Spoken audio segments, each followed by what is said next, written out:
नमस्ते, मैं हूं किशोर अजवाणी। घड़ी इशारा कर रही है 9 बजे रात का वक्त 100 बात की एक बात का। 100 बात की एक बात में आज इजरायल की वायुसेना के चीफ ने यह कहकर जंग की आग को और भड़कने के संकेत दिए कि इजरायल पूरे पश्चिम एशिया में जंग लड़ने के लिए तैयार है। रूस ने ऐसी मिसाइल बनाने का ऐलान किया जिसे अंतरिक्ष से दाग कर पृथ्वी के किसी भी कोने में परमाणु हमला किया जा सकेगा। टीटीपी के हमलों से बौखलाए पाकिस्तान ने तालिबान को धमकी दे दी कि वो अफगानिस्तान में घुसकर टीटीपी के ठिकानों पर हमले करेगा। और जम्मू कश्मीर के कुलगाम में 24 घंटे से ज्यादा चले ऑपरेशन के बाद सुरक्षा बल ने लश्कर के 5 आतंकियों को ढेर कर दिया। बड़ी खबर आई इजरायल की फौज की बड़ी चेतावनी पर। इजरायल ने हमास का साथ देने वाले देशों को खुलेआम धमकी दी और बोल दिया कि जरूरत पड़ी तो वो पश्चिम एशिया में कहीं भी बम गिरा सकता है। यमन का तो उसने नाम तक ले डाला। यह चेतावनी इजरायल की वायुसेना के चीफ ने दी, जिससे पश्चिम एशिया का माहौल बिगड़ सकता है, क्योंकि 7 अक्टूबर के बाद से ईरान और उसके सहयोगी चरमपंथी संगठन इजरायल और उसके सहयोगी देशों की टेंशन बढ़ा रहे हैं। सीरिया और इराक में तो अमेरिका के सैनिकों पर कई बड़े हमले भी हुए, लेकिन इजरायल की धमकी का मतलब साफ है कि वो केवल गाजा पट्टी तक सीमित नहीं रहेगा, बल्कि उसकी सेना पूरे पश्चिम एशिया में ईरान और उसके सहयोगी चरमपंथी संगठनों के खिलाफ जंग लड़ने की तैयारी कर चुकी है। और इसीलिए इजरायल ने हमास का साथ देने वालों को खुलेआम चेतावनी दे डाली और साफ संकेत दे दिया कि इजरायल न तो जंग के बीच किसी सीज फायर के लिए रुकेगा, न ही इस जंग के बाद थमने वाला है। पहले इजरायल के प्रधानमंत्री नेतन्याहू कह चुके हैं कि हमास के अंत के बाद वो हिजबुल्लाह के खिलाफ लड़ाई लड़ेंगे, लेकिन अब तक बात इससे भी आगे बढ़ गई है और अब तो उसने हमास का साथ देने वालों पर बम गिराने की तैयारी कर ली है। यह बयान खुद इजरायल की वायुसेना के चीफ ने दिया और पश्चिम एशिया में हमास का साथ देने वाले देशों को चेतावनी दे डाली। इजरायल की वायुसेना के चीफ ने बयान दिया कि जरूरत पड़ी तो वो पश्चिम एशिया में कहीं भी कार्रवाई कर सकते हैं। यमन का तो उन्होंने नाम तक ले डाला और चेतावनी दी कि जरूरत पड़ने पर पूरे पश्चिम एशिया में कहीं भी बम गिराए जा सकते हैं। जिसका मतलब ये हुआ कि इजराइल ने पश्चिम एशिया में भी भयंकर जंग की तैयारी कर डाली, क्योंकि उसने बेझिझक होकर बोल दिया कि जो भी हमास का साथ देगा वो इजरायल के निशाने पर आ जाएगा। क्योंकि इजरायल वहां भी वैसी ही बमबारी कर सकता है जैसी उसने गाजा पट्टी में की। या यूं कहें कि इजरायल ने जता दिया कि हमास के अंत के लिए वो पश्चिम एशिया को भी जंग में झोंक सकता है, और केवल गाजा में नहीं बल्कि लेबनान से यमन तक भयंकर जंग छेड़ सकता है। क्योंकि 7 अक्टूबर के बाद से पश्चिम एशिया में इजरायल के खिलाफ ऐसा माहौल बना कि लगने लगा कि यह लड़ाई यहूदी बनाम मुस्लिम देश हो गई, क्योंकि इजरायल पर लेबनान, सीरिया और जॉर्डन जैसे मुस्लिम देशों से हमले का खतरा मंडराने लगा। ईरान ने खुलकर धमकी भी दी थी कि अगर गाजा पर हमले नहीं रुके तो इजरायल पर चौतरफा हमले होंगे और जंग के कई मोर्चे खुल जाएंगे। लेकिन इजरायल ईरान की धमकी से नहीं डरा, उल्टा उसने गाजा में हमले और तेज कर दिए। न अस्पतालों को छोड़ा, न शरणार्थी कैंपों को, स्कूलों और मस्जिदों तक पर बम गिराए और अब तो वो उत्तरी गाजा के एक बड़े हिस्से पर नियंत्रण का दावा कर रहा है। जिसके बाद उसने पश्चिम एशिया में हमास का साथ देने वालों को चेतावनी दे डाली और लगने लगा कि इजरायल पश्चिम एशिया को जंग की आग में झोंकने की तैयारी में, क्योंकि वो भड़का हुआ है। कनाडा के पीएम हो या तुर्की के राष्ट्रपति, जिसने भी इजरायल के गाजा पर किए गए हमले के मामले में इजरायल को टोका, इजरायल ने उसे मुंह तोड़ जवाब दिया और डंके की चोट पर ऐलान कर दिया कि वो हमास के अंत के मामले में किसी की नहीं सुनेगा और हर उस देश या संगठन से भिड़ जाएगा जो हमास का साथ दे रहा है। क्योंकि इजरायल की वायुसेना के चीफ ने बयान दिया कि वो यमन पर भी हमला कर सकते हैं। क्योंकि पिछले कुछ हफ्तों से यमन से इजरायल पर मिसाइलें दागी जा रही हैं। उसने दक्षिणी इजरायल के एलर्ट शहर में लड़ाकू ड्रोन भेजने का भी दावा किया था, जिनमें एक ड्रोन तो एलर्ट शहर की एक इमारत से टकरा भी गया था, जिसके बाद इजरायल ने लाल सागर में अपना जंगी जहाज भेज दिया था। उसका एरो 3 मिसाइल डिफेंस सिस्टम भी तैनात कर दिया गया था, जिसका मतलब यह हुआ कि इजरायल लाल सागर की ओर से आने वाले खतरों के लिए सावधान हो गया और अब तो वो यमन पर पलटवार के संकेत दे रहा है। या यूं कहें कि वो हूथी लड़ाकों से लड़ने की तैयारी में है, क्योंकि यमन में सक्रिय हूथी लड़ाकों ने ही इजरायल पर मिसाइल अटैक की जिम्मेदारी ली थी, जिसके बाद इजरायल ने भी उन्हें सबक सिखाने का मन बना लिया। क्योंकि हूथी विद्रोही हमास के साथ खड़े हैं। उन्होंने इजरायल को गाजा में हमले न रोकने पर मिसाइल अटैक तेज करने की धमकी भी दी थी और इसीलिए इजरायल ने खुलकर चेतावनी दी कि वो यमन पर भी बमबारी कर सकता है और वहां सक्रिय हूथी विद्रोहियों को सबक सिखा सकता है।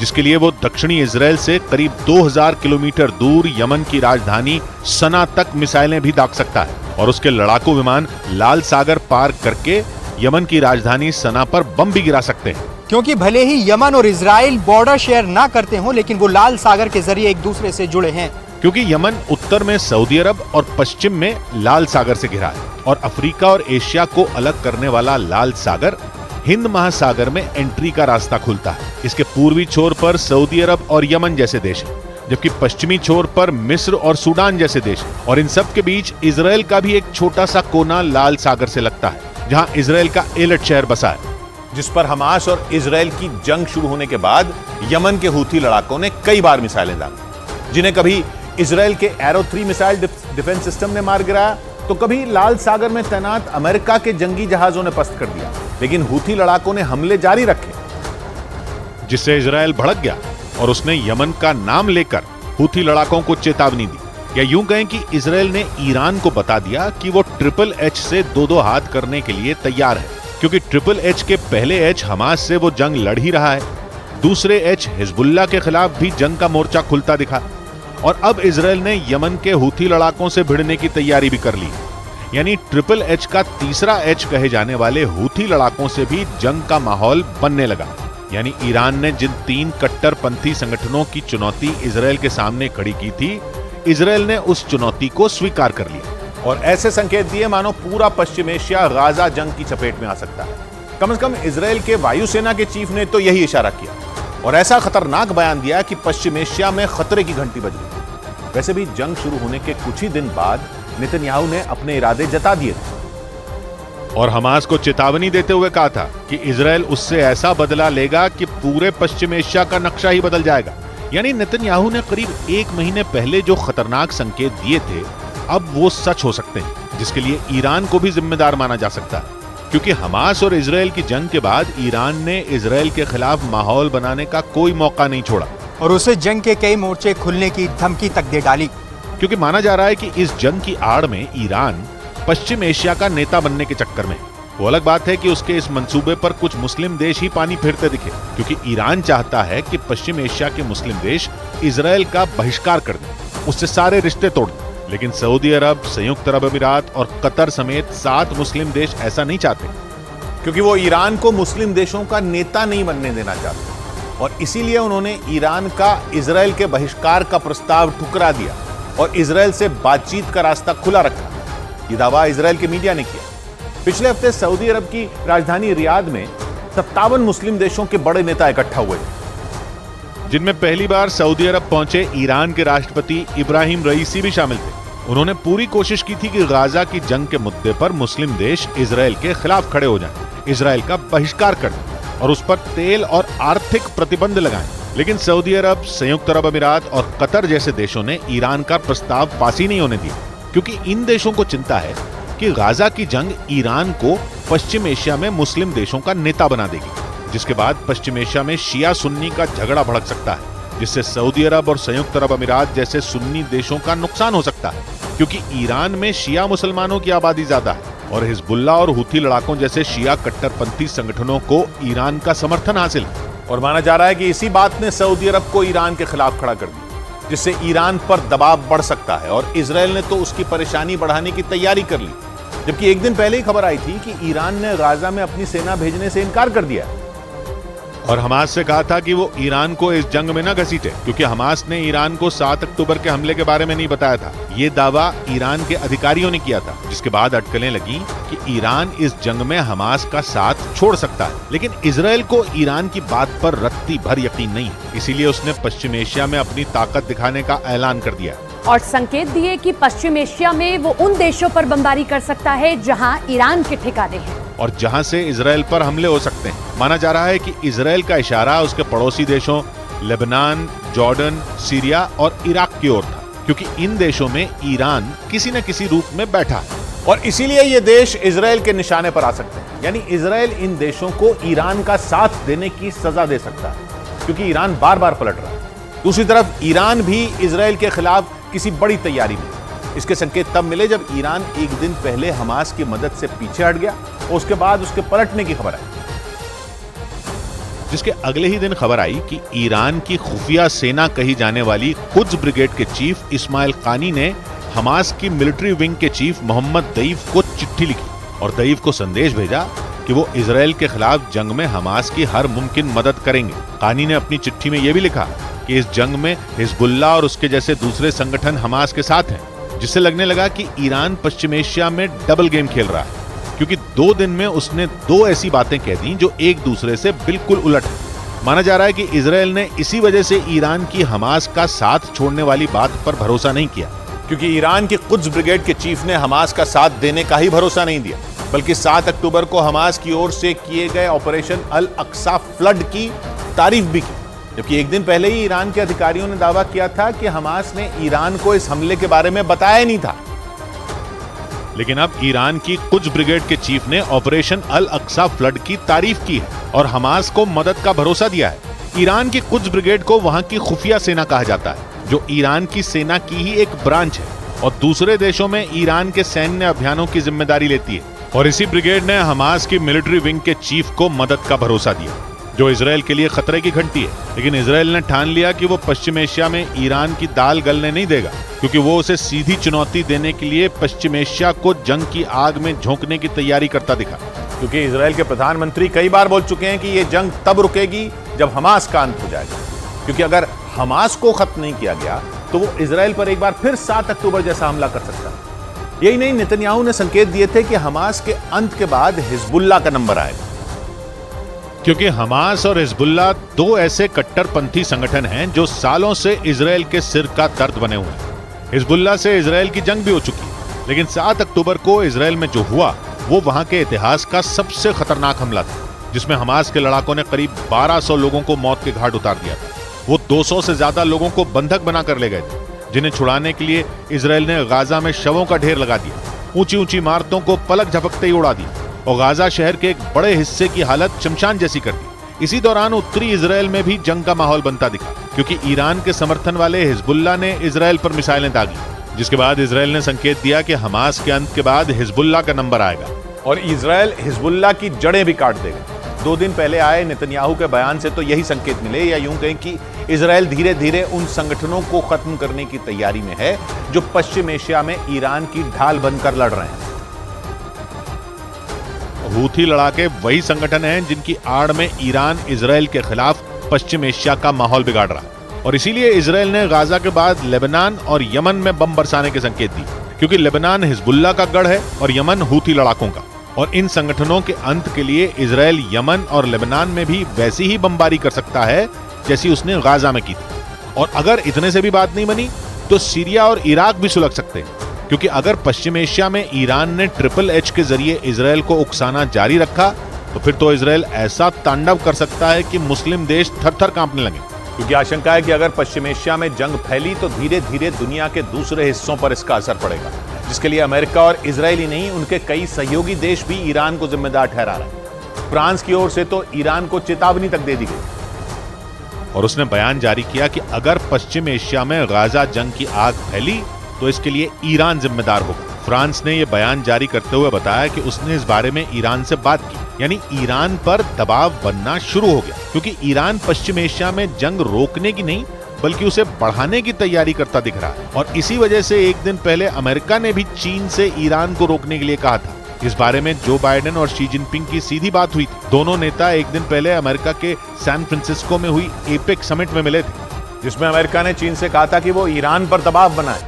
और उससे कहे कि वो हमास और इजराइल की जंग की आग में घी न डाले, क्योंकि अमेरिका जानता है कि चीन और ईरान दोस्त हैं और चीन को इस बात का अंदाजा है कि ईरान पश्चिम एशिया में क्या करने की कोशिश कर रहा है। और इसीलिए शी जिनपिंग से हुई मुलाकात में बाइडेन ने उनसे 2 टूक बोल दिया था कि वो ईरान को रोकें और उससे कहें कि वो हमास और इजराइल की जंग को भड़काना बंद करें। यानी एक ओर इजराइल का साथ देने वाले देश ईरान पर दबाव बना रहे हैं और दूसरी ओर इजराइल पश्चिम एशिया में अपनी ताकत दिखाने की तैयारी कर रहा है, क्योंकि इस बार उसने ऐसी वैसी चेतावनी नहीं दी बल्कि सीधा बोल दिया कि वो पश्चिम एशिया में किसी भी देश पर बम गिरा सकता है, क्योंकि इस बार इजराइल अपने हर दुश्मन का अंत करके ही रुकेगा। बड़ी खबर आई इजराइल और हमास के बीच समझौते से जुड़ी। खबर है कि जंग के बीच इजराइल और हमास के बीच एक समझौता हो सकता है। इजरायल के भीषण हमलों के बीच समझौते की खबर ने लोगों को चौंका दिया। ऐसा लगा कि कहीं जंग खत्म करने पर ही तो सहमति नहीं बन गई। लेकिन फिर पता चला कि यह समझौता हमास के कब्जे में मौजूद बंधकों को लेकर हो सकता है। हमास के पास इजरायल के 200 से ज्यादा बंधक होने का दावा है और अब खबर है कि इनमें कुछ बंधकों की रिहाई पर इजरायल और हमास के बीच एक डील हो सकती है। यानी जल्द ही हमास कुछ बंधकों को रिहा कर सकता है। माना जा रहा है कि इजरायल के घातक हमलों की वजह से ही हमास बंधकों के मुद्दे पर एक कदम पीछे हटने को तैयार हुआ है, क्योंकि सीज फायर होने पर बंधकों को छोड़ने की उसकी शर्त को इजरायल बार बार ठुकरा रहा है। जबकि हमास लगातार इस कोशिश में है कि कुछ दिनों के लिए जंग को रोक दिया जाए, लेकिन इजरायल ने साफ कर दिया कि हमास का खात्मा होने तक वो सीज फायर के बारे में सोच भी नहीं सकता, क्योंकि इजरायल की शर्त यह है कि पहले बंधक छोड़े जाएं, फिर वो सीज फायर के बारे में सोचेगा। हालांकि अब दोनों के बीच बंधकों को लेकर बात बनती हुई दिख रही है। न्यूज एजेंसी रॉयटर्स के मुताबिक इजरायल और हमास के बीच जल्द एक समझौता हो सकता है। खबर के मुताबिक 2 रोज पहले इजरायल की खुफिया एजेंसी मोसाद के चीफ कतर गए थे, जहां कतर की मध्यस्थता में हमास से समझौते को लेकर कुछ शर्तों पर बातचीत की भी खबर है। मतलब ये कि इजरायल भी अपने बंधकों की रिहाई के लिए हमास जैसे कट्टर दुश्मन के साथ भी समझौता करने को तैयार है। लेकिन खबर है कि हमास ने इजरायल के सिर्फ 50 बंधकों को ही छोड़ने की बात कही और उसके बदले में उसने 3 दिन के सीज फायर की मांग कर दी। यानी बंधकों की रिहाई पर कई तरह की शर्तें रखकर हमास अड़ंगा लगा रहा है। कहा जा रहा है कि इसीलिए इजरायल और हमास के बीच समझौता नहीं हो पा रहा, क्योंकि इजरायल पहले ही साफ कर चुका है कि वो गाजा में हमले नहीं रोकेगा। लेकिन बंधकों की रिहाई के मुद्दे पर उसे फिर से सोचना पड़ा और उसने समझौते के लिए बातचीत भी कतर के जरिए शुरू की। लेकिन खबर है कि हमास ने इजरायल के सिर्फ 50 बंधकों को ही छोड़ने की बात कही और यही वजह बताई जा रही है कि दोनों के बीच समझौता नहीं हो पा रहा। और वो नहीं चाहता है कि हमास के कब्जे में उसके नागरिकों को एक खरोंच तक आए, क्योंकि इजरायल के लिए उसके सभी बंधक मायने रखते हैं। 7 अक्टूबर को इजरायल पर हमले के दौरान हमास ने 240 से ज्यादा लोगों को बंधक बनाया था, लेकिन 1 महीने से ज्यादा वक्त बीत चुका है, मगर बंधक कहां हैं, किस हाल में हैं, इसकी जानकारी इजरायल की सेना और सुरक्षा एजेंसियों को नहीं लग पाई है। और यही वजह रहेगी कि बंधकों की रिहाई के मुद्दे पर नेतन्याहू घर में ही घिरते जा रहे हैं और वहां आए दिन नेतन्याहू के खिलाफ प्रदर्शन भी हो रहे हैं। यरूशलेम में भी कुछ लोगों ने नेतन्याहू सरकार के विरोध में जोरदार प्रदर्शन किया और नेतन्याहू सरकार से जल्द बंधकों को छुड़ाने की अपील की। यरूशलेम में हजारों लोगों ने सड़कों पर उतरकर बंधकों की रिहाई के लिए आवाज उठाई। वहां पर चारों तरफ सिर्फ और सिर्फ प्रदर्शनकारियों का ही कब्जा दिखाई दिया। जिन लोगों के परिवार के लोगों को हमास ने बंधक बनाया था, उनका गुस्सा ऐसा भड़का कि उन्होंने नेतन्याहू के खिलाफ मोर्चा ही खोल दिया। मतलब बंधकों की रिहाई के मुद्दे पर इजरायल में बवाल बढ़ता ही जा रहा। वहां की संसद में भी लगातार बंधकों की रिहाई को लेकर आवाज उठ रही है। माना जा रहा है कि इसीलिए नेतन्याहू के रुख में भी बदलाव आया है और वो अपने कट्टर दुश्मन हमास के साथ भी समझौता करने को तैयार हो गए हैं, ताकि किसी भी सूरत में हमास के कब्जे से बंधकों की सुरक्षित रिहाई कराई जा सके। बड़ी खबर आई गाजा के अस्पतालों पर हो रहे ताबड़तोड़ हमलों से जुड़ी। खबर है कि इजरायल की सेना को अल शिफा अस्पताल के पास हमास की सबसे बड़ी सुरंग मिली है। इस सुरंग का पता तब चला जब इजरायल की सेना ने हमास के लड़ाकों को खदेड़ने के बाद वहां सर्च ऑपरेशन चलाया। इजरायल का दावा है कि सिर्फ अल शिफा ही नहीं, बल्कि गाजा के तमाम अस्पताल हमास के गढ़ हैं और इसी वजह से गाजा के अस्पताल इजरायल के निशाने पर आ गए। इजरायल का दावा है कि अस्पताल के नीचे हमास ने अपने कमांड सेंटर बना रखे हैं। और तो और इजरायल का आरोप है कि हमास इन अस्पतालों का इस्तेमाल अगवा किए गए बंधकों को छिपाकर रखने के लिए कर रहा है। इसी दौरान अल शिफा अस्पताल के पास से इजरायल की महिला सैनिक नोआ मर्सियानो का शव बरामद हुआ, जिसके बाद इजरायल का पारा 7वें आसमान पर पहुंच गया।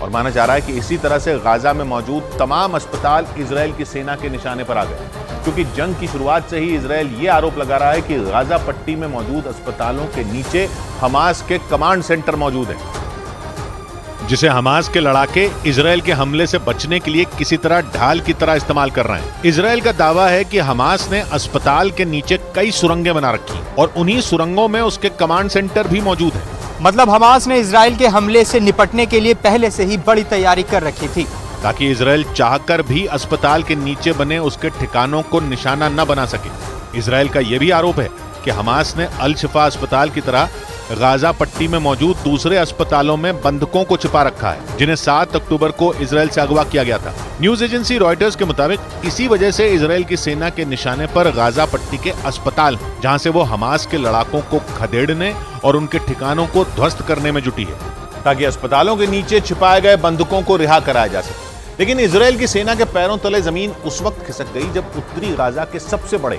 अल शिफा अस्पताल के पास से ही 19 साल की सैनिक नोआ मार्सियानो का शव बरामद हुआ, जिन्हें 7 अक्टूबर को हमास के लड़ाकों ने दक्षिणी इजराइल के एक इलाके से अगवा कर लिया था। इजराइल के मीडिया के मुताबिक 19 साल की महिला सैनिक नोआ मार्सियानो को हमास ने उत्तरी गाजा में मौजूद अल शिफा अस्पताल के नीचे बनी सुरंगों में छिपा कर रखा था। अगवा करने के बाद हमास की तरफ से उनका एक वीडियो भी जारी किया गया था, जिसमें उन्होंने अपना नाम और अपनी पहचान बताई थी। इसके अलावा उस महिला सैनिक ने वीडियो में भी बताया था कि 7 अक्टूबर से वो हमास के कब्जे में है। और इसी वजह से इजराइल की सेना उन्हें और दूसरे बंधकों को छुड़ाने के लिए अल शिफा अस्पताल में दाखिल हुई। लेकिन इस अभियान के दौरान अस्पताल के पास मौजूद एक दूसरी इमारत से उस महिला सैनिक का शव मिला। इजराइल का दावा है कि नोआ मार्सियानो की 3 दिन पहले हमास ने हत्या कर दी थी, जिससे इजराइल को बड़ा झटका लगा।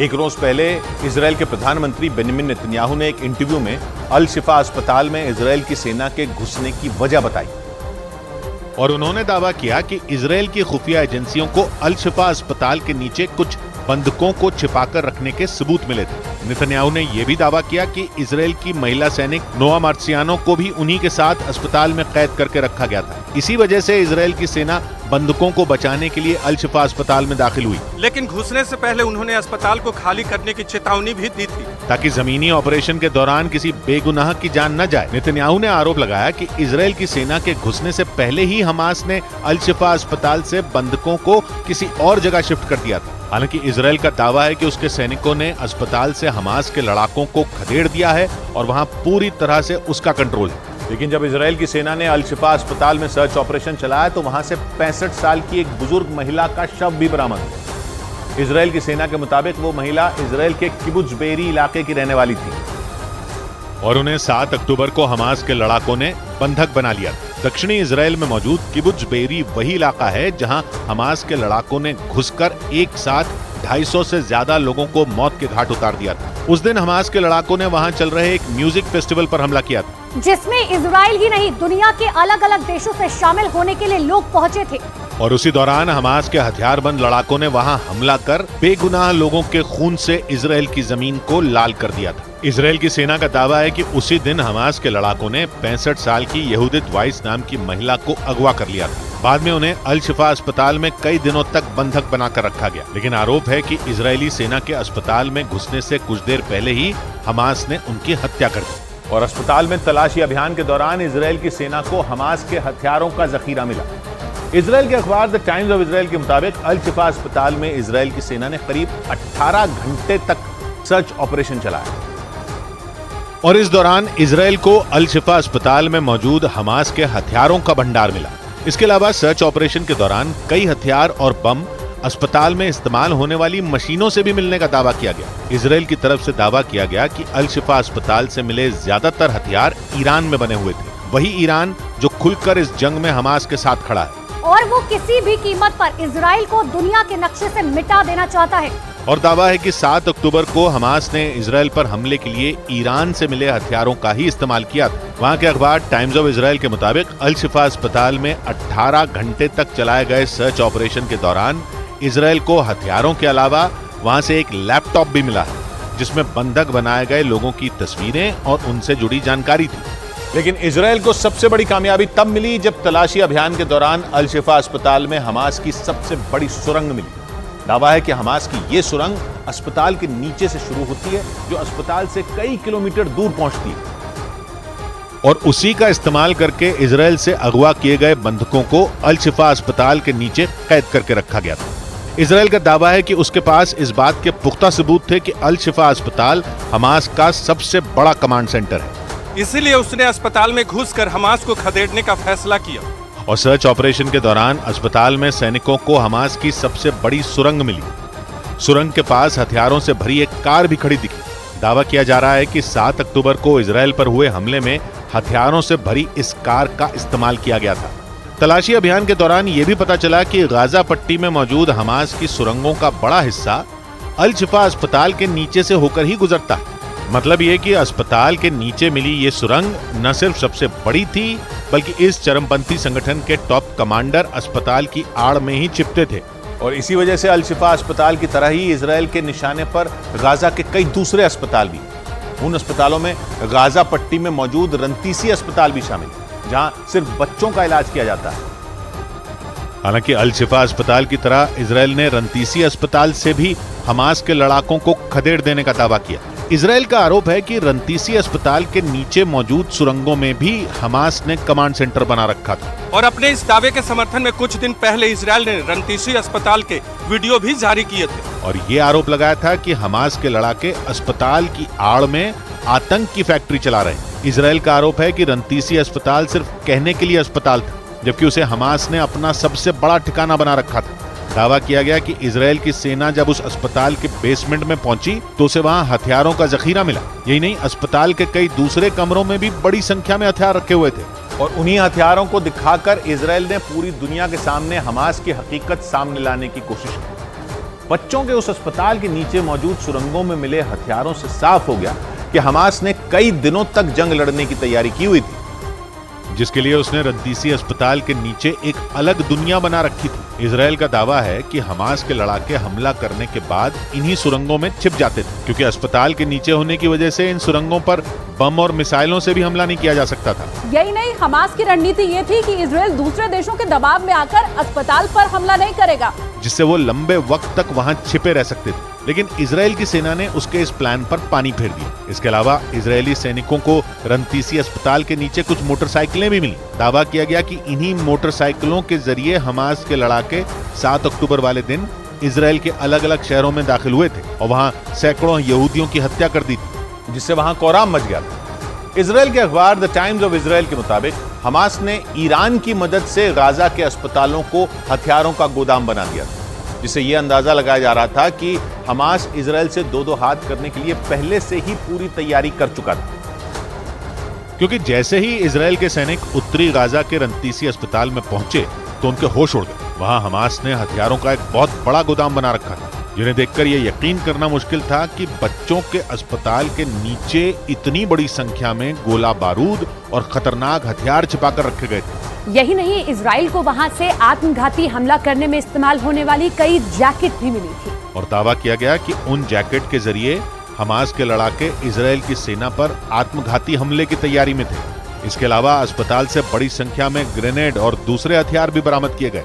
हालांकि इजराइल के मुताबिक उसके सैनिकों के वहां पहुंचने से पहले ही हमास के लड़ाके वहां से भाग चुके थे। इजराइल का दावा है कि रंतीसी की तरह ही उत्तरी गाजा के कई दूसरे अस्पताल भी हमास के हथियारों से भरे हुए हैं। और ब्रेकिंग न्यूज है गाजा के दक्षिणी छोर पर रफा बॉर्डर से जुड़ी खबर है कि गाजा में ईंधन की सप्लाई के लिए इजराइल राजी हो गया है। अमेरिका की तरफ से बढ़ रहे दबाव को इस फैसले की बड़ी वजह माना जा रहा है। खबरों के मुताबिक इजराइल इस बात पर सहमत हो गया है कि गाजा में रोजाना ईंधन ले जाने वाली गाड़ियों को रोका नहीं जाएगा। गाजा पट्टी के ज्यादातर अस्पताल ईंधन की कमी से जूझ रहे हैं। हमास के स्वास्थ्य मंत्रालय के मुताबिक ईंधन और दवाओं की कमी के कारण वहां मरीजों की मौत हो रही है। नीरज हमारे साथ जुड़ रहे हैं इजराइल से। तो नीरज, यानी इजराइल राजी हो गया, अब ईंधन जा सकेगा अस्पतालों को? जी किशोर, बहुत बड़ी खबर है, क्योंकि इजराइल पहली बार 7 अक्टूबर के बाद इस बात को राजी हुआ है कि वो ईंधन की ट्रकें गाजा बॉर्डर के अंदर भेजेगा। लेकिन ईंधन के ट्रकों की सीमा सिर्फ 2 रहेगी, जो हमें जानकारी मिली है। और इजराइल के वॉर कैबिनेट ने यह फैसला लिया है। दरअसल IDF और शिन बेट, जो कि एजेंसी है यहाँ की सुरक्षा एजेंसी, उनकी तरफ से अनुरोध किया गया था वॉर कैबिनेट से कि आप इस तरह का फैसला ले ताकि गाजा के अंदर ईंधन की 2 ट्रकें भेजी जाए। दरअसल अमेरिका ने अनुरोध किया था और अमेरिकी अनुरोध को मानते हुए IDF और शिन बेट की तरफ से इस तरह का अनुरोध इजराइल की वॉर कैबिनेट को किया गया था और वॉर कैबिनेट ने यह फैसला लिया गया। लेकिन ये ईंधन उसी तरह से भेजे जाएंगे किशोर, जिस तरह से मानवीय सहायता भेजी जा रही है। जी शुक्रिया नीरज। इससे पहले गाजा के कई अस्पतालों को ईंधन ना मिलने की वजह से बंद पड़ने की उनकी खबर आ रही थी और ऊपर से इजराइल की सेना अस्पतालों पर हमले का एक भी मौका नहीं छोड़ रही। इसी कड़ी में इजराइल ने अल कुद्स अस्पताल पर हमला बोल दिया, जिससे वहां तबाही मच गई। इजराइल के हमले के बाद हमास की तरफ से अल कुद्स अस्पताल का एक वीडियो भी जारी किया गया, जिसमें गाजा के दूसरे सबसे बड़े अस्पताल से बड़ी संख्या में लोग जान बचाने के लिए किसी दूसरे इलाके की तरफ जाते दिखाई दिए। हमास की तरफ से जो वीडियो जारी किया गया उसमें अल-कुद्स अस्पताल में इलाज करा रहे लोग मलबे से भरी सड़क पर चलते नजर आए। कुछ लोग तो अपने बीमार घर वालों को अस्पताल के बेड के साथ ही ले जाते दिखाई दिए। बताया गया कि ये वीडियो 13 नवंबर का है और उसी दिन इजराइल के हमले के बाद अल-कुद्स अस्पताल को लोगों ने खाली कर दिया था। मतलब उत्तरी गाजा में मौजूद अल-कुद्स अस्पताल ने काम करना बंद कर दिया है, जिससे इलाज करा रहे लोगों को वहां से जाने के लिए मजबूर होना पड़ा। वहीं इजराइल की तरफ से दावा किया गया कि उसकी सेना ने अस्पताल में छिपे हमास के 20 से ज्यादा लड़ाकों को मार गिराया है। उधर बड़ी खबर आई दक्षिणी गाजा में इजराइल के बड़े हमले से जुड़ी। फिलिस्तीन के मीडिया ने दावा किया कि दक्षिणी गाजा के खान यूनिस शहर को निशाना बनाकर इजराइल ने बहुत बड़ा हमला कर दिया, जिसमें फिलिस्तीन के 10 नागरिकों की मौत का दावा किया गया, जबकि कई लोग जख्मी हो गए। खबर के मुताबिक एक इमारत को निशाना बनाकर इजराइल की वायुसेना ने हवाई हमला किया। इसके अलावा इजराइल की सेना ने खान यूनिस शहर समेत दक्षिणी गाजा के कई शहरों में पर्चे गिराए हैं। इन पर्चों में लोगों को तुरंत दक्षिणी गाजा भी खाली करने के लिए निर्देश दे दिए गए हैं। खान यूनिस वही इलाका है जिसे दक्षिणी इजराइल में हमास के लड़ाकों का दक्षिणी गाजा में हमास के लड़ाकों का सबसे बड़ा गढ़ कहा जाता है। यहीं पर हमास का टॉप लीडर यहिया सिनवार पैदा हुआ था और इजराइल का दावा है कि उसी ने हमास कमांडर मोहम्मद दईफ के साथ मिलकर 7 अक्टूबर के हमले की साजिश रची थी। उस हमले के बाद से ही इजराइल की सेना यहिया सिनवार के खून की प्यासी है और खबरों के मुताबिक उत्तरी गाजा में हमास के चीफ इस्माइल हानिया के ठिकाने पर हमले के बाद अब इजरायली सेना के रडार पर दक्षिणी गाजा में मौजूद यहिया सिनवार का गढ़ है। क्योंकि इजराइल की सेना का दावा है कि खान यूनिस इलाके में हमास के खूंखार लड़ाकों के साथ खुद यहिया सिनवार छिपकर बैठा है और वो वहीं से अपने लड़ाकों को इजरायली सैनिकों का निशाना बनाने के निर्देश देता है। पिछले हफ्ते इजराइल के रक्षा मंत्री ने भी इस बात की पुष्टि की थी कि इजराइल की घेरेबंदी की वजह से यहिया सिनवार गाजा छोड़कर भाग नहीं सका, जबकि खबरें सामने आ रही थीं कि उत्तरी गाजा पर इजराइल के ताबड़तोड़ हमलों के दौरान यहिया सिनवार कुछ बड़े हमास कमांडरों के साथ समंदर के रास्ते या सुरंगों के जरिए भाग निकला है। यानी इजराइल की सेना के कदम उत्तरी गाजा में कब्जे के बाद अब दक्षिणी गाजा में पड़ चुके हैं और उनका पहला मकसद हमास के टॉप लीडर यहिया सिनवार को तलाशना और उसे मौत के घाट उतारने का है। और इसका ट्रेलर भी इजराइल की सेना ने दिखाना शुरू कर दिया। फिलिस्तीन की न्यूज एजेंसी वाफा के मुताबिक दक्षिणी गाजा के खान यूनिस शहर में इजराइल की वायुसेना ने बहुत बड़ी स्ट्राइक कर दी। खबर के मुताबिक इस हमले में 10 फिलिस्तीनी नागरिकों की मौत हो गई, जबकि कई लोग जख्मी बताए जा रहे हैं। यानी उत्तरी गाजा से हमास के लड़ाकों के सफाए का दावा करने के बाद इजराइल की सेना ने बिना वक्त गंवाए दक्षिणी गाजा पर धावा बोल दिया। न्यूज एजेंसी वाफा के मुताबिक इजराइल की सेना ने एक इमारत को निशाना बनाकर जोरदार हवाई हमले किए और एक ही झटके में उसे तबाह कर दिया। वाफा के मुताबिक खान यूनिस शहर में जिस जगह इमारत पर हमला हुआ वो जगह यहिया सिनवार के घर के पास ही मौजूद है। और इजराइल ने दावा किया कि खान यूनिस शहर के उस इमारत में ही हमास के आतंकियों ने अपना ठिकाना बना रखा था, जिसका पता लगते ही उसकी वायुसेना ने वहां मिसाइलें दाग दी। खान यूनिस में यहिया सिनवार के घर के करीब इजराइल के इस हमले से एक बात साफ हो गई कि नेतन्याहू की फौज सिर पर सिनवार को खत्म करने का कफन बांधकर दक्षिणी गाजा में घुसी है, क्योंकि यहिया सिनवार हमास का वो चेहरा है जो बीते करीब 40 साल से इजराइल के सीने पर लगातार जख्म दे रहा है। और 7 अक्टूबर को तो उसने इजराइल को ऐसे गहरे घाव दिए थे जो शायद ही कभी भरे। उसकी इसी क्रूरता और बेरहमी की वजह से इजराइल की सेना ने उसे खान यूनिस का कसाई तक कह दिया था। क्योंकि दक्षिणी गाजा के खान यूनिस शहर में पैदा हुए यहिया सिनवार की क्रूरता के किस्सों से न सिर्फ इजराइल के लोग दहशत में रहते हैं बल्कि फिलिस्तीनी भी उससे खौफ खाते हैं। इजराइल के मीडिया के मुताबिक फिलिस्तीन से गद्दारी उसे किसी भी कीमत पर बर्दाश्त नहीं। मीडिया रिपोर्ट के मुताबिक इजराइल का समर्थन करने वाले कई फिलिस्तीनियों को उसने गाड़ियों के पीछे बांधकर घसीट कर मरवा दिया था। यहिया सिनवार पर फिलिस्तीन के चरमपंथी संगठन फतह के कुछ नेताओं को भी मोटरसाइकिल के पीछे बांधकर घसीट कर मरवा देने का आरोप लगा था। हालांकि उन्होंने इजराइल के साथ समझौता करने और शांति बहाली की बात कह दी थी और इसी वजह से उसे खान यूनिस का कसाई कहा जाने लगा। इजराइल की सेना के मुताबिक यहिया सिनवार महिलाओं और बच्चों को अपनी ढाल बनाकर बंकरों और सुरंगों में छिपा है। लेकिन इजराइल की सेना यह भी दावा कर रही है कि दक्षिणी गाजा में हमास के खिलाफ जारी ऑपरेशन के दौरान सबसे पहले यहिया सिनवार को ही खत्म किया जाएगा, चाहे वो गाजा के पाताल लोक में ही क्यों न छिपा हो। क्योंकि इजराइल के मुताबिक 7 अक्टूबर को उसकी जमीन पर लोगों का खून बहाने की पूरी स्क्रिप्ट हमास का लादेन कहे जाने वाले यहिया सिनवार नहीं लिखी थी। गाजा की सुरंगों में छिपकर उसने इजराइल पर जमीन, हवा और पानी के रास्ते ऐसा हमला करवाया जिससे पूरी दुनिया दहल गई थी। हालांकि उस हमले के बाद इजराइल ने पूरे गाजा को 2 हिस्सों में तोड़कर हमास के सर्वनाश की कसम खा ली थी। इजराइल की सेना ने गाजा को 2 टुकड़ों में बांटा, पहला हिस्सा उत्तरी गाजा, दूसरा दक्षिणी गाजा, जिसके बाद उसकी सेना ने उत्तरी गाजा में हवाई हमलों के साथ ही 26 अक्टूबर से जमीनी ऑपरेशन भी शुरू कर दिए। जमीनी हमले शुरू करने के ठीक 21 दिन बाद इजराइल की सेना ने दावा कर दिया कि उसने उत्तरी गाजा से हमास के लड़ाकों का पूरी तरह सफाया कर दिया है और इजराइल की सेना के मुताबिक दक्षिणी गाजा में भी वैसा ही ऑपरेशन शुरू किया जाएगा। यानी इजराइल की मंशा साफ है कि उसकी सेना तब तक हथियार नहीं रखेगी जब तक हमास का पूरी तरह से खात्मा ना हो जाए। हालांकि उत्तरी गाजा के बाद अब दक्षिणी गाजा की तरफ बढ़ते इजरायली सेना के कदम से माना जा रहा है कि नेतन्याहू हमास को पूरी तरह खत्म करके ही दम लेंगे।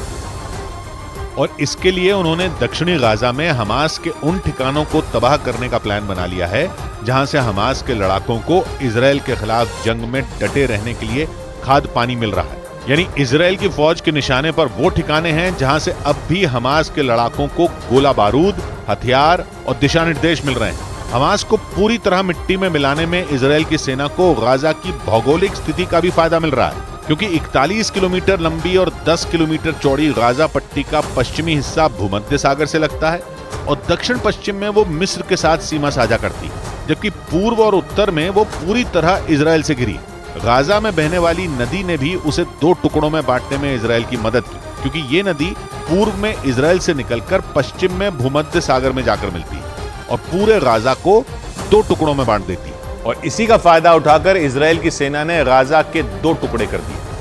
अमेरिका के न्यूज चैनल CNN के मुताबिक इजराइल की सेना ने दक्षिणी गाजा के कुछ हिस्सों में पर्चे गिराए, जिनके जरिए वहां रहने वाले नागरिकों को यह निर्देश दिए गए कि वो जितनी जल्दी हो सके उस इलाके को खाली कर दें, जिससे इस बात की आशंका और ज्यादा बढ़ गई कि बहुत ही जल्द दक्षिणी गाजा में इजराइल की सेना मिसाइलों और रॉकेट की बारिश करने वाली। CNN के मुताबिक उन पर्चों में साफ साफ लिखा है कि हमास के आतंकियों के ठिकानों के पास रहने वाले लोग अपना घर तुरंत छोड़ दें, ताकि मिलिट्री एक्शन के दौरान आम लोगों की जान बचाई जा सके। यानी पर्चे में लिखी बातों से ये तो साफ है कि इजराइल की सेना दक्षिणी गाजा में भी वैसा ही एक्शन लेने वाली है जैसा उसने उत्तरी गाजा में हमास के ठिकानों पर लिया था, क्योंकि वहां भी हमले से पहले इजराइल की सेना ने ऐसे ही पर्चे गिराए थे और आम फिलिस्तीनियों को दक्षिणी गाजा की तरफ चले जाने के निर्देश दिए थे। CNN के मुताबिक करीब पूरे दक्षिणी गाजा में ऐसे पर्चे जगह जगह गिराए गए हैं, जिससे वहां शरण लिए हुए लोगों और वहां के रहने वालों की सांसें अटक गईं और वहां के लोगों की जान पर आफत आ गई, क्योंकि इजराइल की सेना ने कसम खा रखी है कि पूरे गाजा से हमास के ठिकानों का नामो निशान मिटा दिया जाएगा। एक रोज पहले ही इजराइल ने दावा किया कि उसने हमास के प्रमुख इस्माइल हानिया के घर को पूरी तरह तबाह कर दिया और इसके लिए उसकी सेना ने इस्माइल हानिया के घर पर इतने बम गिराए कि पूरा इलाका धुआं धुआं हो गया। इस्माइल हानिया के घर पर किए गए भीषण हमले का एक वीडियो भी इजराइल की सेना ने जारी किया, जिसमें कान के पर्दे फाड़ देने वाले तेज धमाके होते दिखे। इजराइल का दावा है कि 7 अक्टूबर को उस पर हुए हमले में इस्माइल हानिया ने बड़ी भूमिका निभाई थी। इजराइल को बर्बाद कर देने का सपना देखने वाले यहिया सिनवार और मोहम्मद दईफ के साथ कतर में बैठा इस्माइल हानिया लंबे वक्त से इजराइल की सेना के लिए नासूर बना हुआ है और इसीलिए इजराइल हर हाल में इन तीनों की गर्दन जल्द से जल्द दबोच लेना चाहता है। बड़ी खबर आई उत्तरी गाजा से। इजराइल की सेना ने वहां लगातार तीसरे दिन अल शती शरणार्थी कैंप पर धावा बोल दिया। घनी आबादी वाले इस इलाके की गलियों में इजराइल के सैनिक टैंक लेकर घुस गए और हमास के ठिकानों पर जोरदार हमले कर दिए, जिसके बाद हमास के लड़ाकों और इजराइल के सैनिकों के बीच आमने सामने की लड़ाई शुरू हो गई। दोनों तरफ से हुई ताबड़तोड़ गोलीबारी की वजह से पूरा इलाका दहशत में आ गया। इजराइल का आरोप है कि हमास के लड़ाके शरणार्थी कैंप में छिपकर उसके सैनिकों पर वार कर रहे हैं और इसीलिए इजराइल की सेना ने उत्तरी गाजा के अल शती शरणार्थी कैंप में एक बार फिर कहर बरपा दिया। इजराइल की फौज पिछले 3 दिन से वहां लगातार बम बरसा रही है, क्योंकि इजराइल का दावा है कि अल शती शरणार्थी कैंप हमास के बड़े गढ़ों में एक है। इसीलिए इजराइल की सेना वहां पूरी ताकत के साथ हमले कर रही है। इस कैंप में जारी इजराइल के सैन्य ऑपरेशन के वीडियो भी जारी किए गए, जिनमें खतरनाक हथियारों से लैस इजराइल के पैदल सैनिक हमास के लड़ाकों से आमने सामने की जंग लड़ते दिखाई दिए। एक वीडियो में इजराइल के जवान एक इमारत की पहली मंजिल से दूसरी इमारत में छिपे हमास के लड़ाकों पर गोलियां चलाते नजर आए, जबकि दूसरे वीडियो में इजराइल का एक टैंक अल शती कैंप की गलियों में घुसकर हमला करता दिखाई दिया।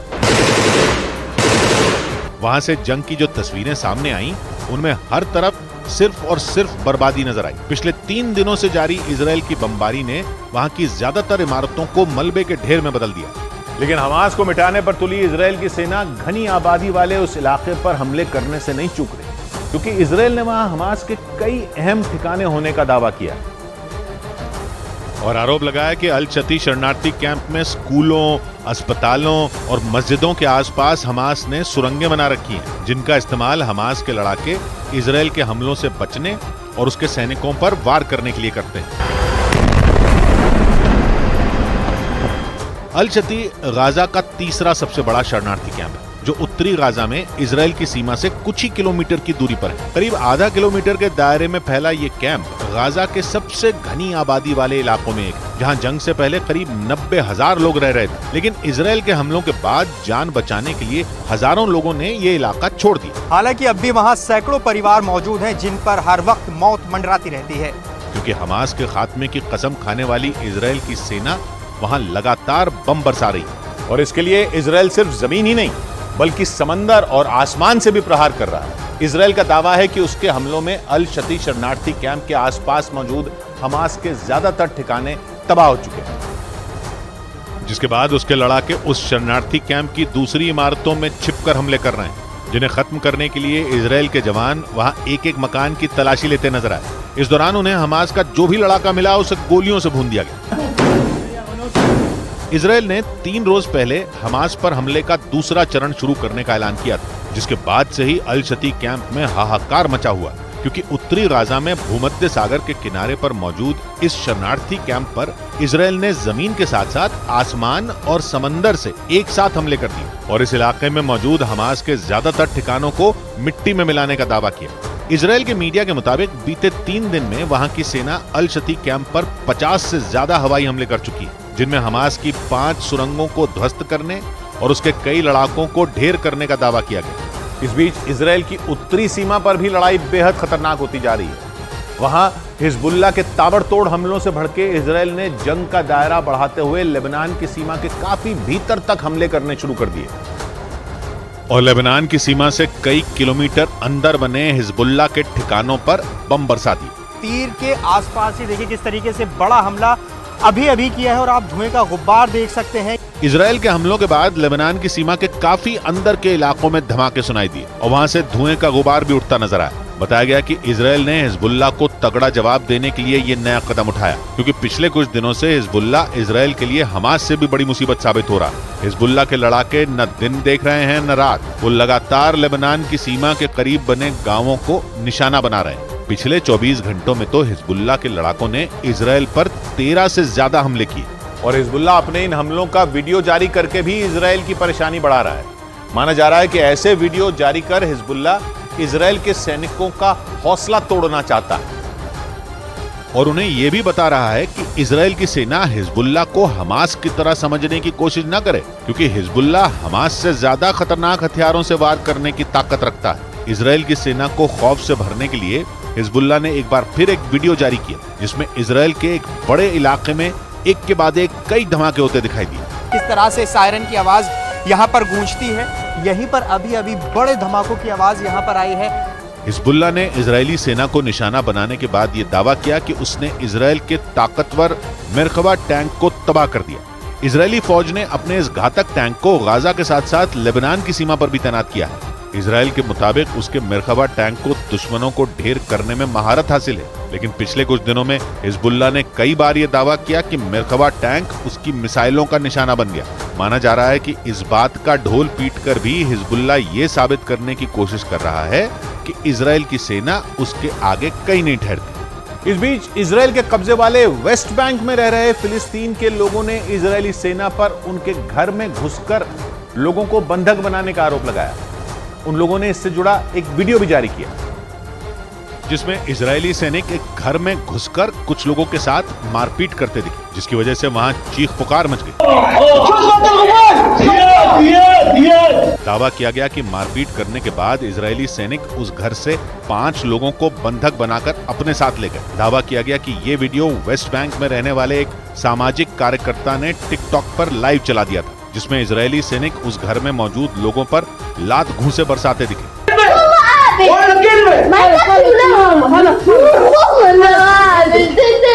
और जब उन लोगों ने खुद को बचाने की कोशिश की तो इजरायली सैनिक उन्हें खींचकर अपने साथ ले गए। दावा किया गया कि उस घर में गाजा के भी कुछ लोग रह रहे थे और उन्हें भी इजरायली सैनिक अपने साथ उठाकर ले गए। लेकिन ऐसा पहली बार नहीं हुआ है जब इजरायल की सेना पर इस तरह के आरोप लगे।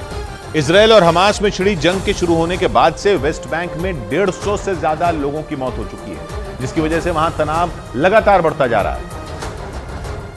क्योंकि हमास ने इजरायल में जो कत्लेआम मचाया था उसकी कीमत सिर्फ गाजा ही नहीं बल्कि वेस्ट बैंक को भी चुकानी पड़ रही है। फिलिस्तीन का आरोप है कि जंग शुरू होने के बाद इजरायल की तरफ से किए गए हमलों में 150 से ज्यादा फिलिस्तीनी नागरिकों की मौत हो चुकी है। इसके अलावा हमास के लड़ाके छिपे होने का आरोप लगाकर इजरायल की फौज आए दिन वेस्ट बैंक में छापेमारी भी करती रहती है। 7 अक्टूबर को हमास के हमले के बाद वेस्ट बैंक में भी हालात बिगड़ गए, क्योंकि आरोप है कि इजरायल की सेना गाजा के साथ साथ वेस्ट बैंक के कुछ इलाकों में भी हमले कर रही है।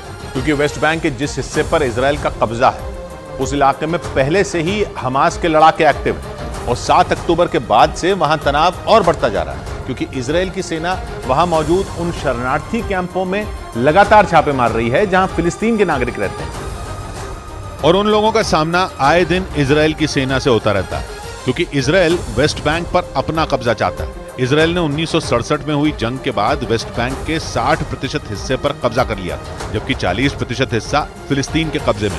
हालांकि उस इलाके पर इजरायल का कब्जा जरूर है, लेकिन फिलिस्तीन के नागरिकों के शरणार्थी कैंपों की वजह से वहां आए दिन बवाल होता रहता है, क्योंकि वहां रहने वाले लोग इजरायल के खिलाफ और फिलिस्तीन के साथ हैं। यही नहीं, हमास के लड़ाके जॉर्डन के रास्ते ही वेस्ट बैंक में घुसते हैं, क्योंकि इजरायल और फिलिस्तीन के झगड़े में जॉर्डन फिलिस्तीन के साथ है। बड़ी खबर आई अमेरिका से। अमेरिका में खूंखार आतंकी उसामा बिन लादेन की 21 साल पुरानी एक चिट्ठी पर बवाल मच गया। खबर है कि इजरायल और हमास जंग के बीच अमेरिका में फिलिस्तीन के कुछ समर्थकों ने सोशल मीडिया पर लादेन की उस चिट्ठी को शेयर किया जिसमें लादेन ने अमेरिका के खिलाफ जमकर जहर उगला था।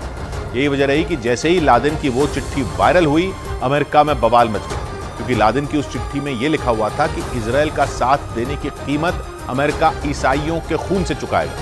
अमेरिका हमास की जंग की शुरुआत से ही इजरायल का साथ दे रहा है, जिसका विरोध अमेरिका के कई शहरों में भी देखने को मिल रहा है।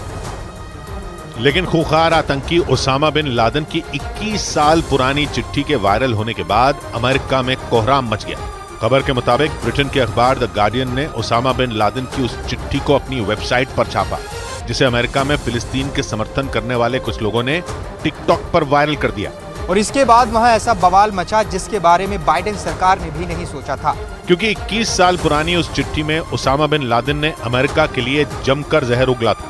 उस चिट्ठी में उसामा बिन लादेन ने फिलिस्तीनियों के खून का बदला लेने की बात कही थी। उसने लिखा था कि अमेरिका को इजरायल का समर्थन करने की कीमत ईसाइयों के खून से चुकानी होगी। 21 साल पहले खूंखार आतंकी उसामा बिन लादेन ने अपनी चिट्ठी के जरिए अमेरिका पर जमकर निशाना साधा था और इजरायल के साथ खड़े होने के लिए अमेरिका को धमकाया भी था।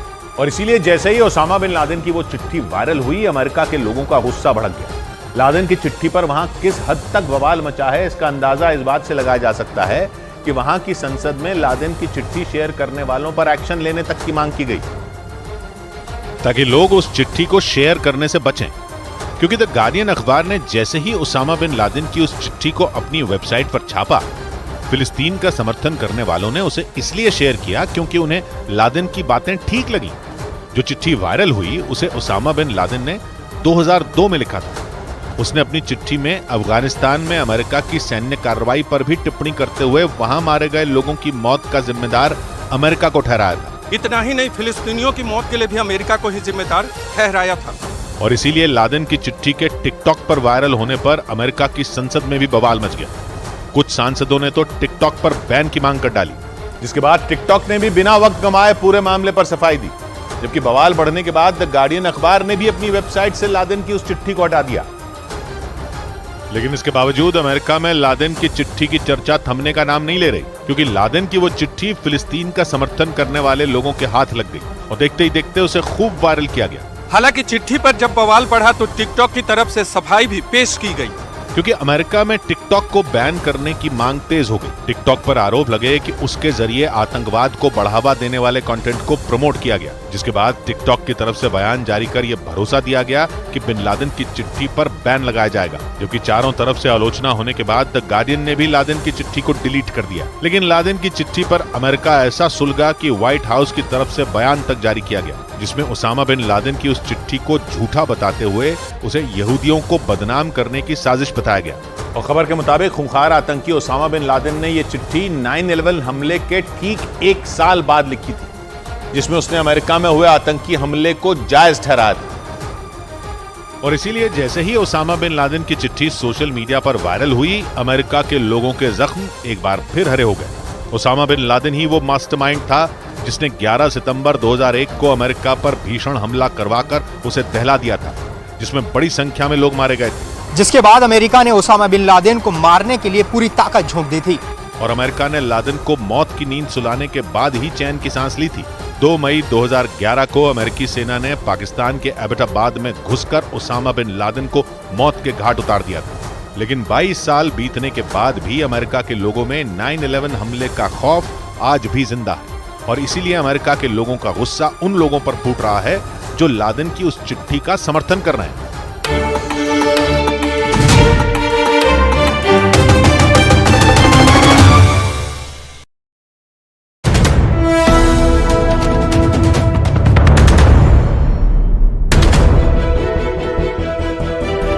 मैंने कहा रुको भाई, माँ बेटे को सुबह की चाय तो पी लेने दो, है ना? अरे माँ, आप मुझे फोन कर रही हो? तो और क्या करूं? चाय। प्यार से चाय बनाते, प्यार से रिश्ते निभाते। वाघ बकरी चाय हमेशा रिश्ते बनाए। ये नया इंडिया, नए नजरिए का इंडिया, जहां लोगों का नंबर 1 भरोसा बनता है वो जो उनके मुद्दे, उनकी आवाज निडर होकर उठाता है, लोगों की नंबर 1 पसंद बनता है वो जो सिर्फ रफ्तार नहीं जिम्मेदारी पर भी विश्वास रखता है। देश का नंबर 1 न्यूज चैनल बनता है वो जो देश हित और जनहित दोनों को सर्वोपरि समझता है। न्यूज़ 18 इंडिया, नए इंडिया का नया नंबर 1 न्यूज चैनल। क्या खुशबू आ रही है। ऑफिस के बाहर तुम्हारी ये वाली चाय 200 रुपए में बिकेगी, पता है? मैं ये वाली चाय सबके लिए नहीं बनाती। प्यार से चाय बनाते, प्यार से रिश्ते निभाते। वाघ बकरी चाय हमेशा रिश्ते बनाए।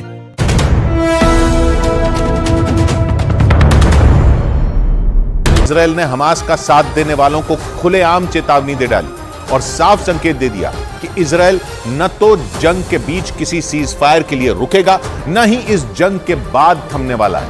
पहले इजराइल के प्रधानमंत्री नेतन्याहू कह चुके हैं कि हमास के अंत के बाद वो हिजबुल्लाह के खिलाफ लड़ाई लड़ेंगे, लेकिन अब तक बात इससे भी आगे बढ़ गई है और अब तो उसने हमास का साथ देने वालों पर बम गिराने की तैयारी कर ली है। यह बयान खुद इजराइल की वायुसेना के चीफ ने दिया और पश्चिम एशिया में हमास का साथ देने वाले देशों को चेतावनी दे डाली। इजराइल की वायुसेना के चीफ ने बयान दिया कि जरूरत पड़ी तो वो पश्चिम एशिया में कहीं भी कार्रवाई कर सकते हैं। यमन का तो उन्होंने नाम तक ले डाला और चेतावनी दी कि जरूरत पड़ने पर पूरे पश्चिम एशिया में कहीं भी बम गिराए जा सकते हैं। जिसका मतलब ये हुआ कि इजराइल ने पश्चिम एशिया में भी भयंकर जंग की तैयारी कर डाली, क्योंकि उसने बेझिझक होकर बोल दिया कि जो भी हमास का साथ देगा वो इजराइल के निशाने पर आ जाएगा। क्योंकि इजराइल वहां भी वैसी ही बमबारी कर सकता है जैसी उसने गाजा पट्टी में की। या यूं कहें कि इजराइल ने जता दिया कि हमास के अंत के लिए वो पश्चिम एशिया को भी जंग में झोंक सकता है और केवल गाजा में नहीं बल्कि लेबनान से यमन तक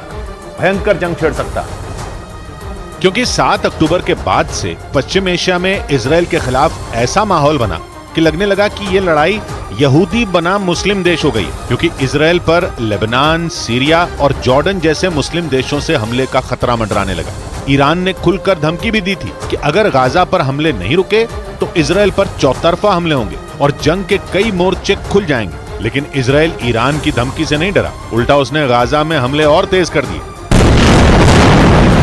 न अस्पतालों को छोड़ा, न शरणार्थी कैंपों को, स्कूलों और मस्जिदों तक पर बम गिराए और अब तो वो उत्तरी गाजा के एक बड़े हिस्से पर नियंत्रण का दावा कर रहा है। जिसके बाद उसने पश्चिम एशिया में हमास का साथ देने वालों को चेतावनी दे डाली और लगने लगा कि इजराइल पश्चिम एशिया को जंग की आग में झोंकने की तैयारी में, क्योंकि वो भड़का हुआ है। कनाडा के पीएम हो या तुर्की के राष्ट्रपति, जिसने भी इजराइल के गाजा पर किए गए हमले के मामले में इजराइल को टोका, इजराइल ने उसे मुंह तोड़ जवाब दिया और डंके की चोट पर ऐलान कर दिया कि वो हमास के अंत के मामले में किसी की नहीं सुनेगा और हर उस देश या संगठन से भिड़ जाएगा जो हमास का साथ दे रहा है, क्योंकि इजराइल की वायुसेना के चीफ ने बयान दिया कि वो यमन पर भी हमला कर सकते हैं। क्योंकि पिछले कुछ हफ्तों से यमन से इजराइल पर मिसाइलें दागी जा रही हैं। उसने दक्षिणी इजराइल के एलर्ट शहर में लड़ाकू ड्रोन भेजने का भी दावा किया था, जिनमें एक ड्रोन तो एलर्ट शहर की एक इमारत से टकरा भी गया था, जिसके बाद इजराइल ने लाल सागर में अपना जंगी जहाज भेज दिया था। उसका एरो 3 मिसाइल डिफेंस सिस्टम भी तैनात कर दिया गया था, जिसका मतलब यह हुआ कि इजराइल लाल सागर की ओर से आने वाले खतरों के लिए सावधान हो गया और अब तो वो यमन पर पलटवार के संकेत दे रहा है, या यूं कहें कि वो हूथी लड़ाकों से लड़ने की तैयारी में है, क्योंकि यमन में सक्रिय हूथी लड़ाकों ने ही इजराइल पर मिसाइल अटैक की जिम्मेदारी ली थी, जिसके बाद इजराइल ने भी उन्हें सबक सिखाने का मन बना लिया, क्योंकि हूथी विद्रोही हमास के साथ खड़े हैं। उन्होंने इजराइल को गाजा में हमले न रोकने पर मिसाइल अटैक तेज करने की धमकी भी दी थी और इसीलिए इजराइल ने खुलकर चेतावनी दी कि वो यमन पर भी बमबारी कर सकता है और वहां सक्रिय हूथी विद्रोहियों को सबक सिखा सकता है, जिसके लिए वो दक्षिणी इजराइल से करीब 2000 किलोमीटर दूर यमन की राजधानी सना तक मिसाइलें भी दाग सकता है और उसके लड़ाकू विमान लाल सागर पार करके यमन की राजधानी सना पर बम भी गिरा सकते हैं। क्योंकि भले ही यमन और इजराइल बॉर्डर शेयर ना करते हो, लेकिन वो लाल सागर के जरिए एक दूसरे से जुड़े हैं।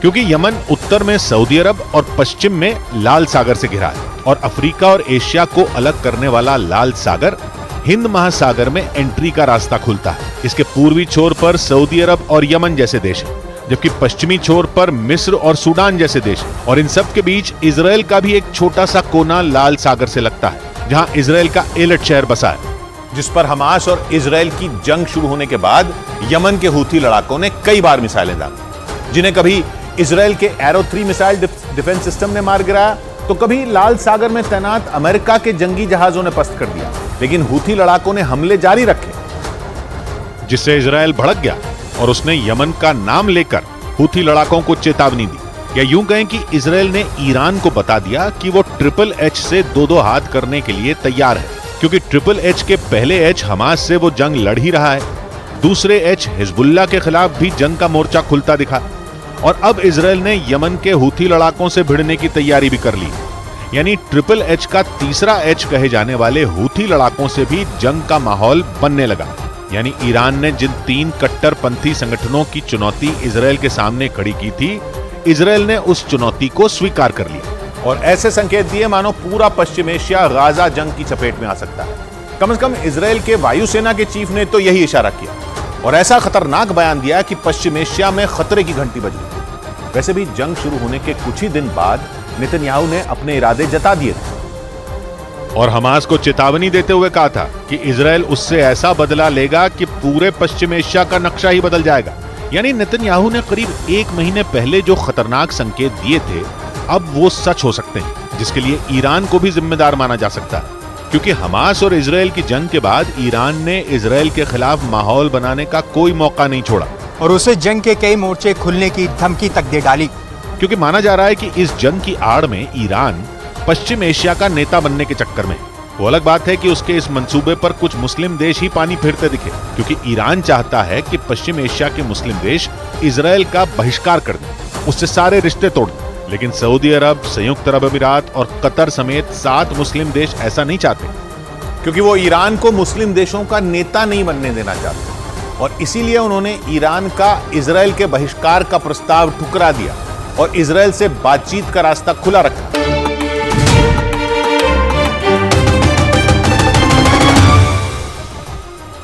बड़ी खबर रूस के हथियारों के जखीरे से जुड़ी। पुतिन ने दावा किया कि उनकी सेना ने दुनिया के किसी भी कोने से परमाणु हमला करने में सक्षम एक मिसाइल बनाने में कामयाबी हासिल कर ली है।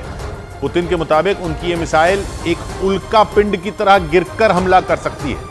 खबर के मुताबिक रूसी सेना पिछले 5 साल से इस प्रोजेक्ट पर काम कर रही थी, जिसमें आखिरकार उसे सफलता मिल गई। रूस के मुताबिक उसने अपनी इस इंटरकॉन्टिनेंटल बैलिस्टिक मिसाइल को जमीन के अंदर बनी अपनी हथियारों की फैक्ट्री में तैयार किया है, जो एक ही झटके में पूरी दुनिया में तबाही लाने की ताकत रखती है। रूस का दावा है कि उसकी ये नई हाइपरसोनिक मिसाइल दुनिया के किसी भी कोने में वार कर सकती है, जिसके परीक्षण का एक वीडियो भी रूस ने जारी किया, जिसमें आसमान में एक आग का गोला तेजी से बढ़ता दिखाई दिया। रूस के मुताबिक उसकी ये मिसाइल अंतरिक्ष से गिरे किसी उल्का पिंड की तरह काम करेगी।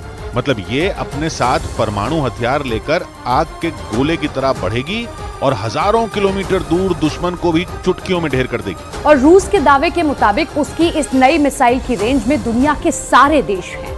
मतलब अगर पुतिन का पारा चढ़ा तो न सिर्फ उनसे दुश्मनी रखने वाले देश बल्कि पूरी की पूरी दुनिया ही आग के गोले में बदल जाएगी, क्योंकि रूस के मुताबिक पुतिन का यह ब्रह्मास्त्र अब तक दुनिया में बना सबसे खतरनाक हथियार है, जो एक ही झटके में पूरी दुनिया को शमशान में बदलने की ताकत रखता है। और इसी वजह से पुतिन इसे दुनिया का सबसे घातक हथियार बता रहे हैं।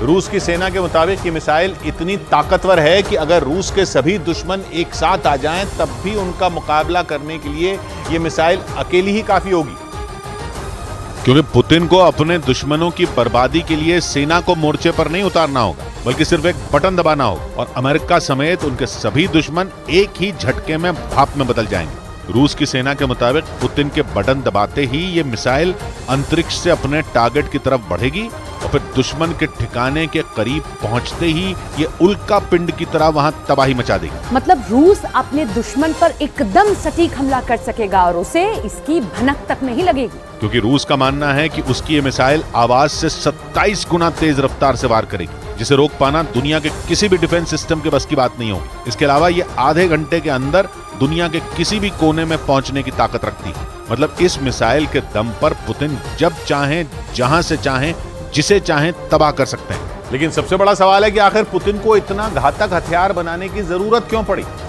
माना जा रहा है कि पुतिन ने यह फैसला अमेरिका की वजह से लिया, क्योंकि अमेरिका रूस को घेरने के लिए कई देशों को अपने साथ लाने में जुटा हुआ है और वो रूस के खिलाफ इतना बड़ा मोर्चा तैयार करने की कोशिश में है कि रूस को बचने का मौका ही न मिले। क्योंकि जब से रूस ने यूक्रेन पर चढ़ाई की तभी से अमेरिका यूक्रेन के साथ खड़ा हुआ।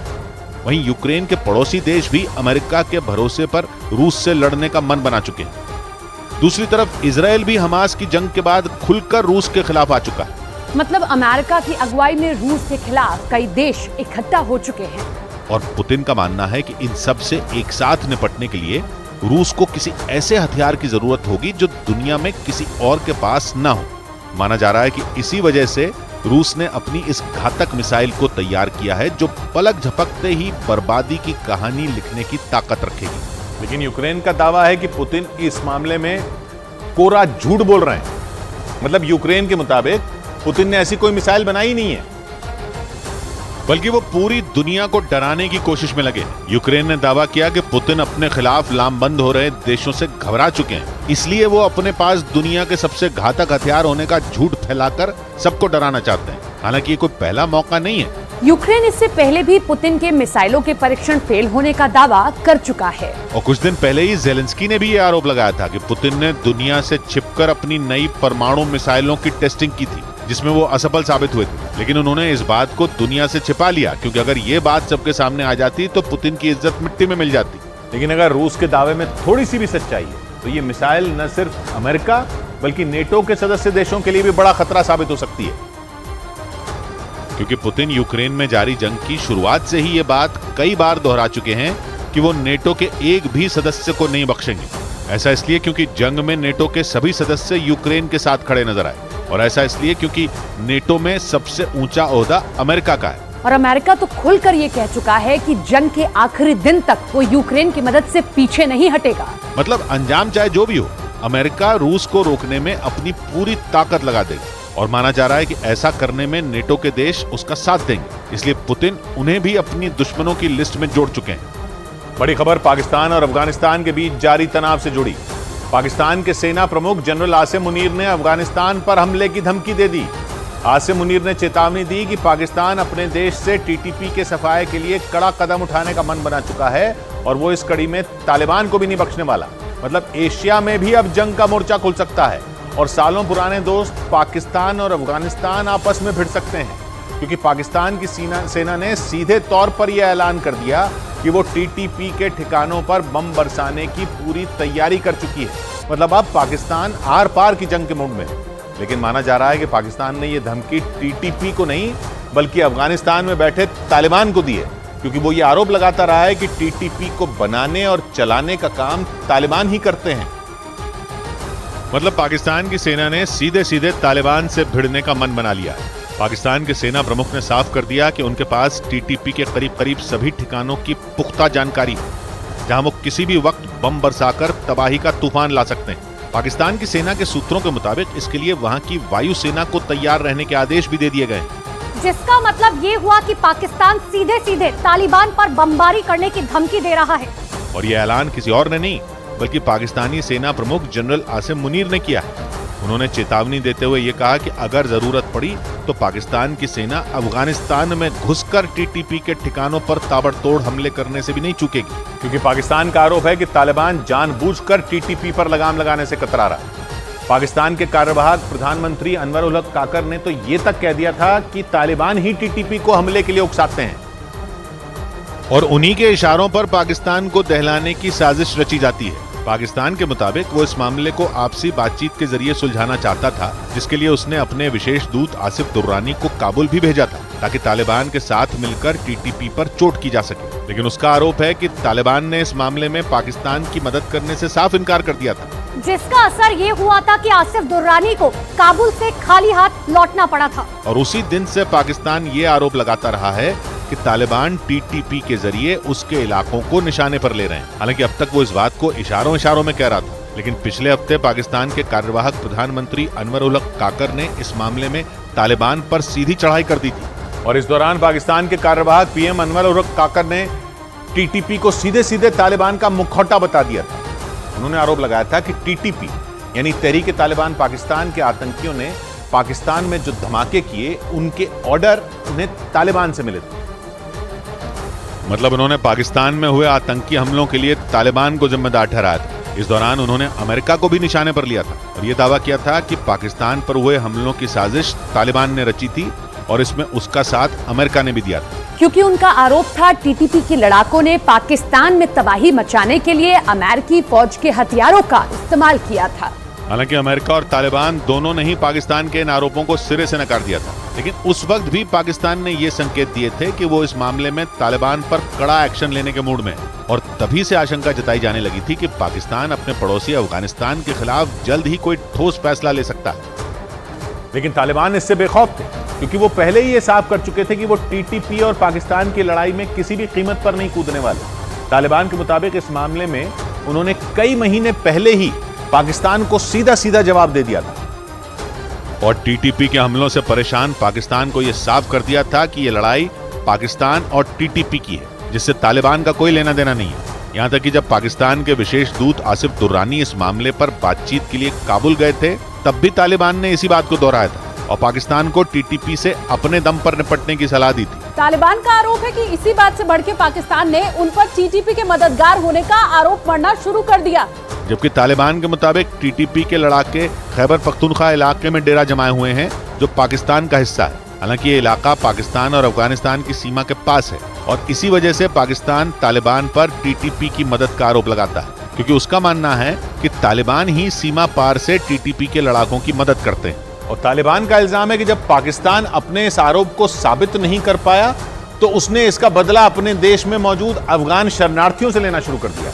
अफगानिस्तान सरकार ने आरोप लगाया कि पाकिस्तान ने उनके यहां से शरणार्थियों को मारकर भगाया था और उन्हें अपना सामान समेटने का वक्त तक नहीं दिया था। तालिबान के मुताबिक पाकिस्तान ने टीटीपी के मुद्दे पर लिए उसके फैसले से झुंझलाकर ही अफगान शरणार्थियों को निकालने का फैसला लिया था और उसने इसके लिए 31 अक्टूबर की डेडलाइन तक तय कर दी, जिसके बाद पाकिस्तान और अफगानिस्तान के बीच मौजूद तोरखम बॉर्डर पर शरणार्थियों के जत्थे नजर आए थे और वहाँ के कुछ मीडिया रिपोर्ट्स के मुताबिक इन शरणार्थियों की तादाद लाखों में थी।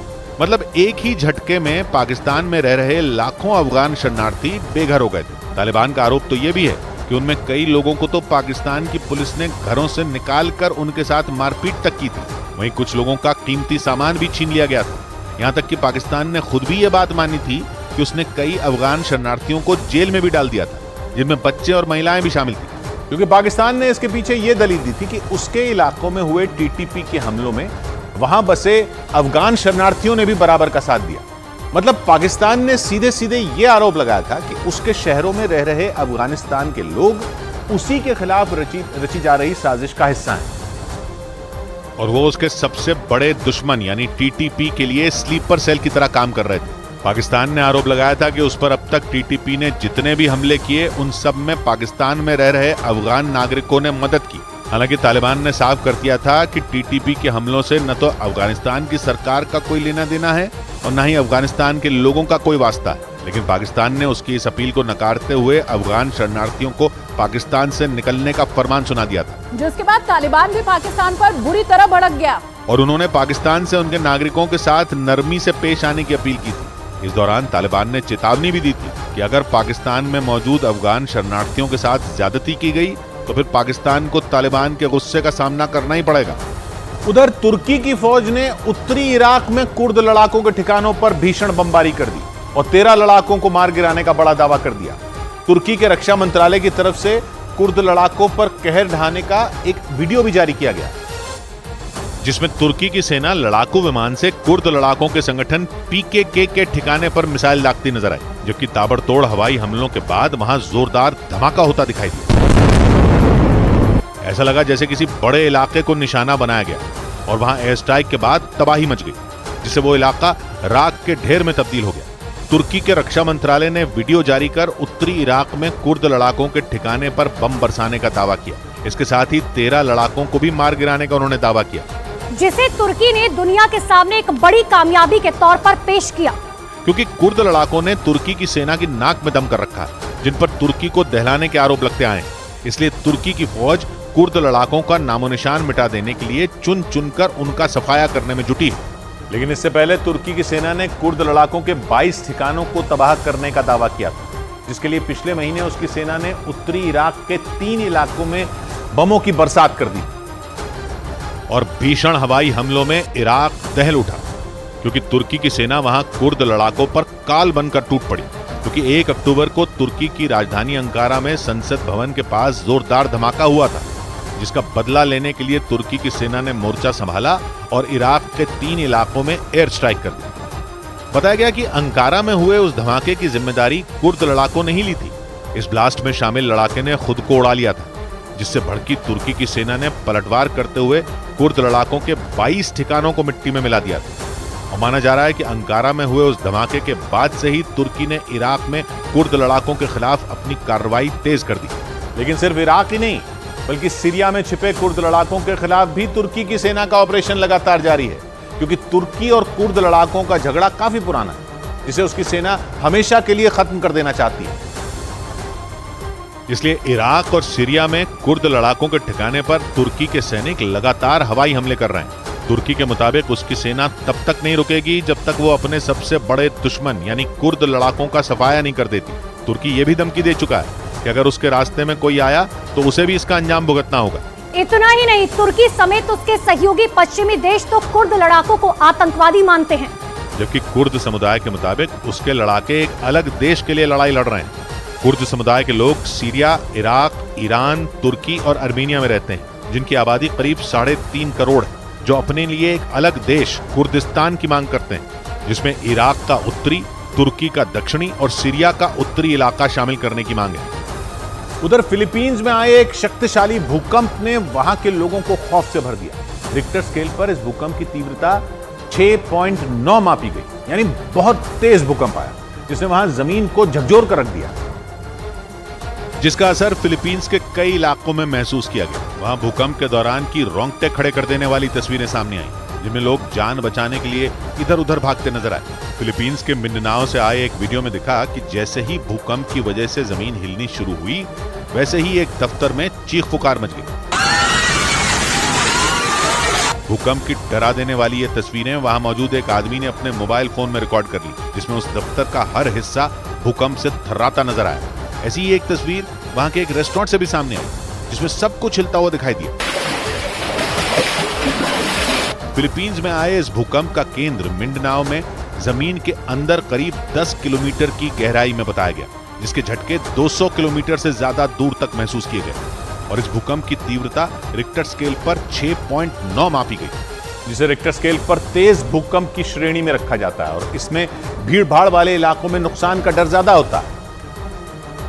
हालांकि फिलीपींस में आए भूकंप में किसी भी तरह के बड़े नुकसान या किसी के घायल होने की कोई खबर सामने नहीं आई, लेकिन वहां अक्सर भूकंप आते रहते हैं क्योंकि फिलीपींस प्रशांत महासागर के चारों तरफ फैले रिंग ऑफ फायर में आता है, जहां करीब 450 और दुनिया के 75% सक्रिय ज्वालामुखी मौजूद है। रिंग ऑफ फायर करीब 40,000 किलोमीटर लंबा और 500 किलोमीटर चौड़ा है, जिसकी जद में दक्षिण अमेरिका के कई देश और अमेरिका के पश्चिमी इलाके आते हैं। इसके अलावा रूस के पूर्वी इलाके, Japan, Philippines, Solomon islands, Indonesia और न्यूजीलैंड भी रिंग ऑफ फायर के दायरे में, जहां हर वक्त भूकंप का खतरा मंडराता रहता है। उधर जम्मू कश्मीर के कुलगाम में सुरक्षा बल ने 5 आतंकियों को ढेर कर दिया।